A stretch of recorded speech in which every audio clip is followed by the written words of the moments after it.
and we're eliciting some type of response from that person, okay? Doesn't matter what it is, could be a moan, could be a groan, but we want to elicit a response. Hey, are you okay? Let's say the casualty does not respond, all right? Right then, bad thing, hey, we got to send a bystander out. Ezra, go call 911. All right, get the paramedics on the way. Okay? There's only one of us. Then you're going to have to do it all yourself. Call for You got to help. stop and treat that symptom. No consciousness, that's a major emergency, that's a life-threatening deal. Got to call 911, and then I'm going to continue on with my assessment. Okay?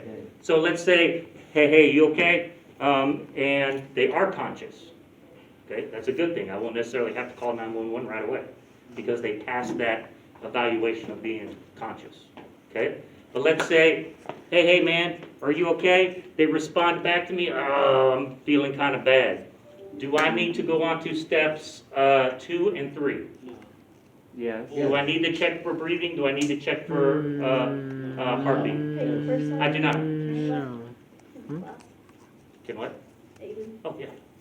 All right. So steps 2 and 3, checking for heartbeat, checking for breathing. Do I need to do that if the casualty responds back to me? Oh, no. I sure don't, because if they're responding back to me, their heart's beating and they're breathing.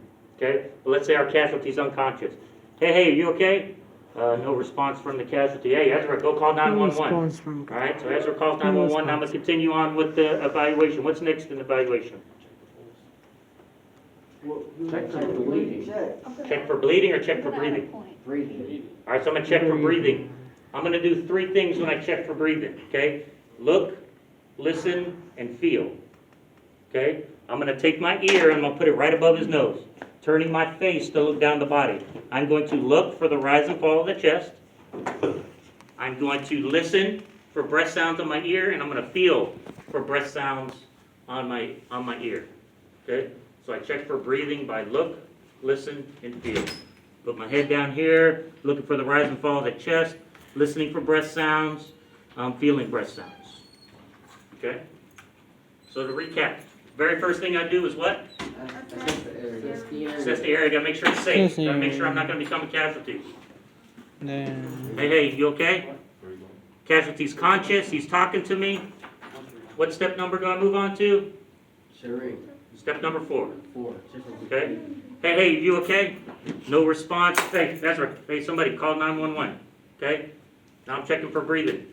Look, listen, and feel. look, Okay? feel. Look, listen, and feel. The casualty is breathing. What's next? Check for bleeding. Mm-hmm. A heartbeat. Check for a heartbeat.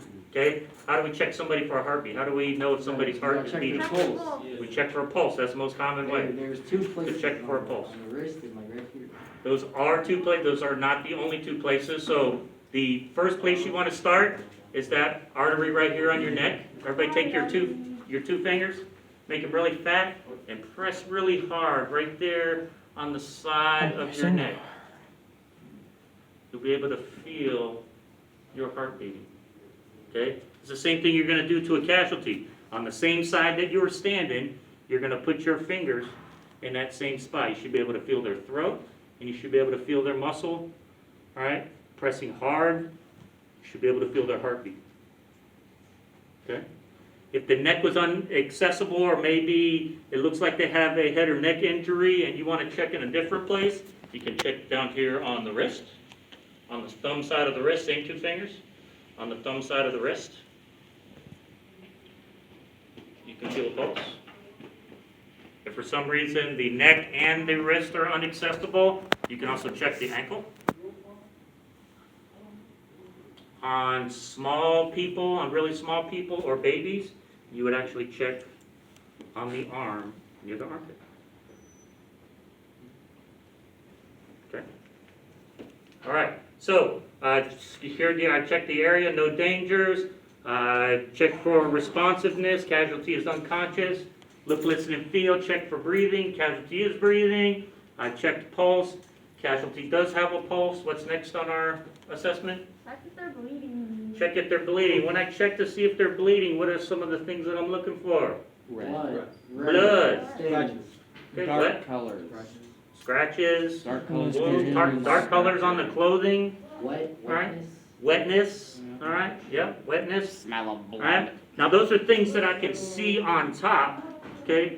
Where can I not see though? Underneath where that person's probably might be laying on the ground or sitting up in a seat. So what I actually have to do, I still have to check those areas because they may be bleeding there. Alright, so the way I'm gonna do that is I'm gonna start at the head and I'm gonna take my hands and open them up as wide as I can and I'm gonna move under the parts of the body. And every time I move under the parts of the body, I'm gonna try to touch my fingers together. And when I pull that out, I'm gonna look at my hands. No blood. You're Check the neck area. No blood, Okay, he's okay? feeling I'm gonna check the arms, trying to touch my fingertips and put my hands on